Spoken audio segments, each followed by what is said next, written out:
Dénoncer les comportements de certains contribuables désobéissants à la loi fiscale et douanière a fait l'objet du point de presse tenu ce mardi 17 avril 2012 par la DGI et la DGDA.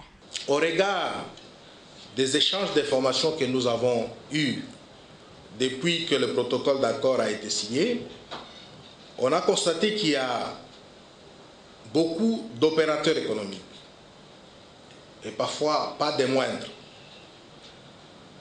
qui sont encore dans des pratiques de fraude, qui font priver en fait à l'État de moyens importants, indispensables pourtant pour la reconstruction de notre pays. Les comportements qui consistent à l'omission volontaire de souscription de déclaration. En effet, on constatera, surtout après le dépôt des déclarations, qu'il y a certains contribuables qui, en fait, s'abstiennent simplement de venir souscrire leur déclaration des revenus qu'ils ont pourtant réalisés au cours de l'exercice précédent. Le protocole d'accord signé entre la DGI et la DGDA a permis l'échange des données en vue de lutter contre la fraude fiscale. Il est prévu des missions mixtes de contrôle pour pouvoir décourager tous les opérateurs économiques qui sont encore dans la fraude.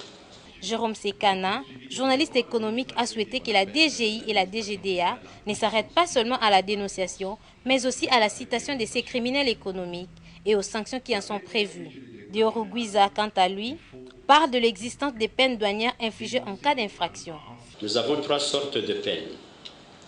Il y a les amendes qui sont infligées en cas d'infraction en matière douanière. Il y a la confiscation des marchandises de fraude, des moyens de transport de fraude. Mais il y a en plus la servitude pénale. La question du respect de la loi sur la rétrocession a préoccupé un des journalistes et a trouvé une réponse dans les propos de Dieudonné Lokadi. Depuis 2010, on a plutôt résorbé tous les retards qui existaient. Il demeure, je crois, un petit retard d'un mois ou 2 mois, mais par rapport à la situation dans laquelle on se trouvait auparavant, il y a une nette amélioration. Je peux vous dire que depuis 2 ans, en tout cas, les rétrocessions viennent tout le mois.